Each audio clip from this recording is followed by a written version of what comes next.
One welcome to my channel एटा part 2 video. तो आमे देखी किपरि भाव रे इवॉल्व होउछि thesis synthesis dialectical materialism discussion कले। तो आज देखिबा पार्ट 2 रे आटिके रही जाइछि एई हिस्टोरिकल मटेरियलिज्म। तो जो माने पार्ट 1 देखिना हो जदि देखिनाबो ताले एई पार्ट बुझी पारिबो किपरि भाव रे आमे चारिटी आमे डिस्कशन करी सारी एबे देखुचे कैपिटलिस्ट सोसाइटी। तो आसंतु देखिबा चैनल जदि नुआ छ चैनल सहित जड़ित हो जिबा। However marks argue that capitalist system is the ultimate destroyer of itself because of extreme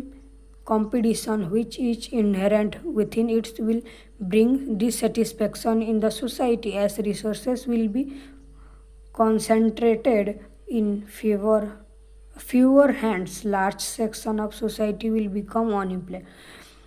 and gap between rich and poor will increase. Thus this will indicate a revolution in which proletariat will emerge as victorious because of their large population and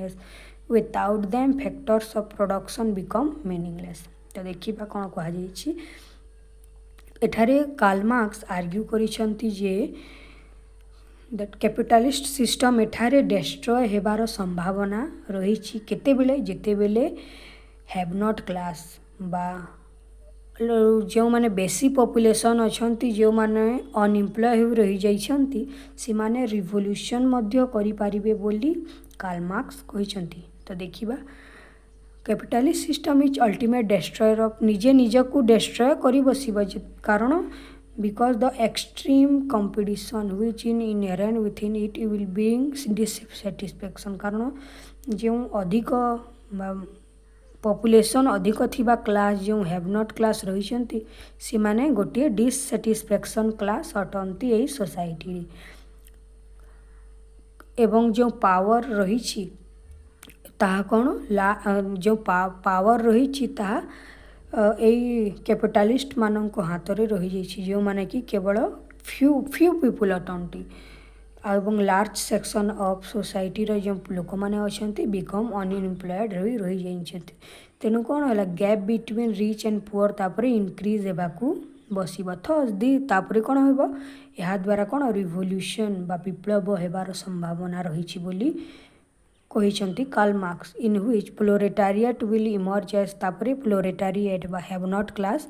जीति जिबे। तो कहीं जीतबे कारण तांकर large population अच्छी and as without them factors of production become meaningless कारण से माने ही तांकर लेबर दे थांती इंडस्ट्रीज माने तो आसिले मध्य कौन लेबर दरकार पड़ी थे तांकर लेबर परिश्रम दरकार पड़ी थे एवं लेबर बिना आउ सब जिनिस मीनिंगलेस हुई पड़ी जाए। तापर ये कैपिटलिस्ट सोसाइटी रु कम्युनिस्ट सोसाइटी को अर्थ कौन प्रथमे मन रख कम्युनिस्ट सोसाइटी होउछि से सोसाइटी जो कि क्लासलेस स्टेटलेस सोसाइटी क्लास ना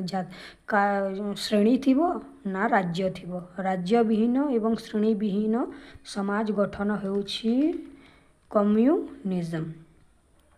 कम्युनिज्म साम्यवाद।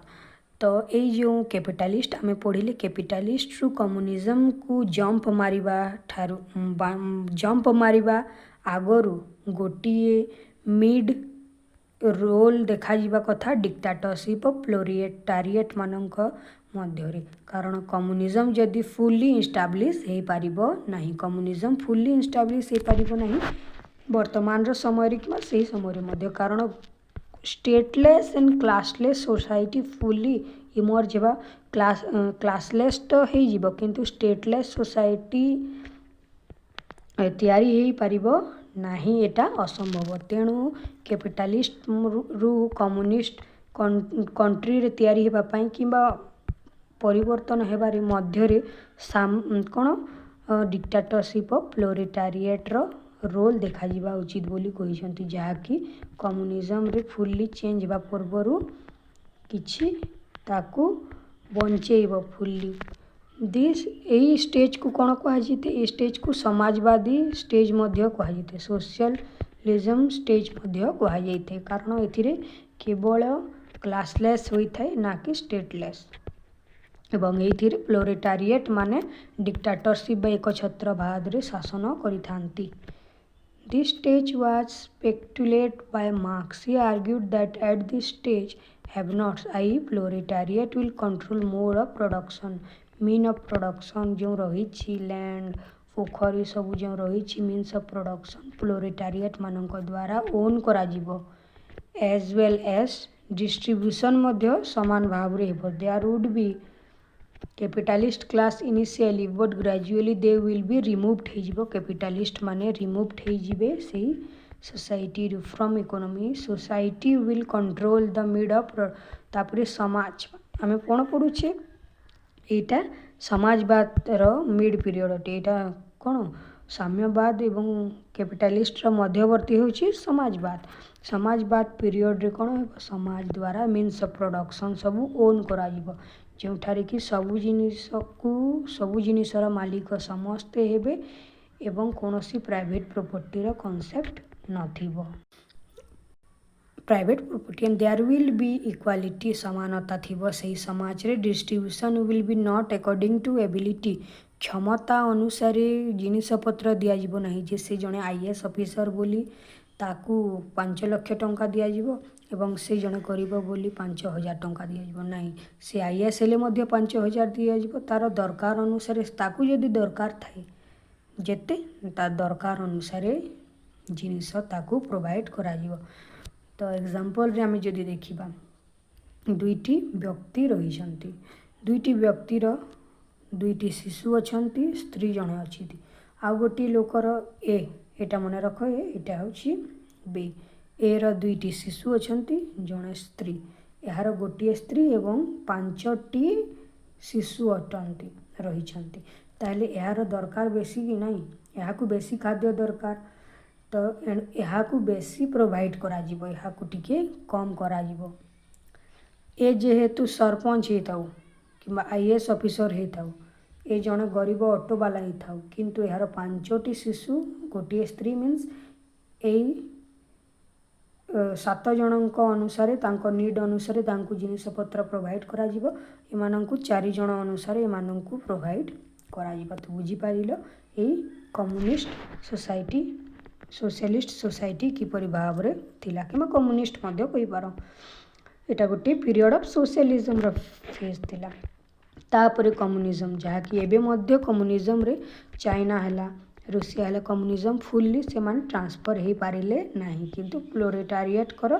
शासन जाए समस्ते पहुँची पारिथिले Marx argue that gradually there would be no class thus there